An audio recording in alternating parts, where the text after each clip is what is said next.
আসসালামু আলাইকুম এভরিওয়ান, আপনাদের সবাইকে জানাই আমার ইউটিউবের দোকানে স্বাগত। তো আজকে আমি চলে আসলাম পুরান ঢাকায় অবস্থিত ঐতিহাসিক লালবাগ কেল্লায়। তো আপনারা এই ভিডিওতে লালবাগ কেল্লার বিস্তারিত সব কিছুই জানতে পারবেন। আমার পিছনে যে ভবনটা দেখতেছেন, এই ভবনের ভিতরে হচ্ছে গিয়ে পরী বিবির মাজার। পরী বিবি কি? ভিডিওর শেষ পর্যন্ত থাকেন তাহলেই জানতে পারবেন।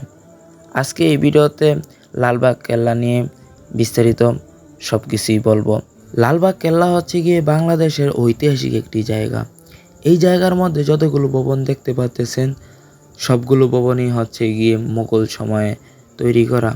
আর এখন আমার পিছনে যে ভবনটি দেখতে পাচ্ছেন, এই ভবনটির মধ্যে আগেরকার রাজা বাদশাহরা যারা দূর থেকে আসতো, তারা আসার পর এখানে গোসল করতো রাজকীয়ভাবে। আর এখানে আরেকটি মসজিদও আছে। এই মসজিদটি এখনও চলমান। এখানে এখনও মানুষ নামাজ পড়ে। এই মসজিদটি ওই সময় নামাজের জন্যই দেওয়া হয়েছে, এখনও মানুষ নামাজ পড়ে। আচ্ছা, এই পুরো লালবাগ কেল্লাটা সর্বপ্রথম শুরু করছে কে, ওইটা বলি। লালবাগ কেল্লা সর্বপ্রথম শুরু করা হয় 1978 সালে। মুঘল সাম্রাজ্যের শাহজাদা মোহাম্মদ আজম শাহ এইটার কাজ সর্বপ্রথম শুরু করেন। শুরু করার কিছুদিন পর তিনি ঢাকা ছেড়ে চলে যান দিল্লিতে। তিনি দিল্লিতে যাওয়ার পর এটার কাজ বন্ধ থাকেন। তারপর এটার কাজ পেয়ে যান শায়েস্তা খান। শায়েস্তা খান এটার কাজ আবার পুনরায় এগিয়ে নিয়ে যান। কাজ অনেক দূর এগিয়ে যায়। তার কিছুদিন পর শায়েস্তা খানের মেয়ে পরী বিবি মারা যান। পরী বিবির আসল নাম হচ্ছে গিয়ে ইরান দুখুত রহমান বানু।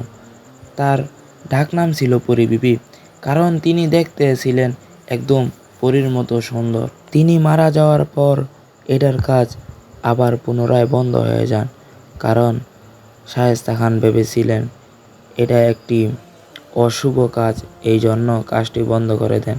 তার অনেক দিন পর আওরঙ্গজেবের শাসন চলে আসে। তারপর থেকে এই রাজ্যটির কাজ অপূর্ণই রয়ে যায়। এই রাজ্যটি আর পুনরায় হয় না। তাই সহজ কথায় বোঝা যায় লালবাগ কেল্লাটি শুরু করেছিলেন শাহজাদা মোহাম্মদ আজম শাহ। এগিয়ে নিয়ে গিয়েছিলেন শায়েস্তা খান, কিন্তু শেষ পর্যন্ত এই রাজপ্রাসাদটি অপূর্ণই রয়ে যায়। তো আজকের ভিডিওটা এই পর্যন্তই। সবাই ভালো থাকবেন, সুস্থ থাকবেন।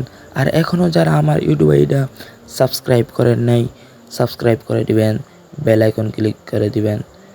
তো দেখা হচ্ছে সামনে কোনো একটা ভিডিওতে। খোদা হাফেজ।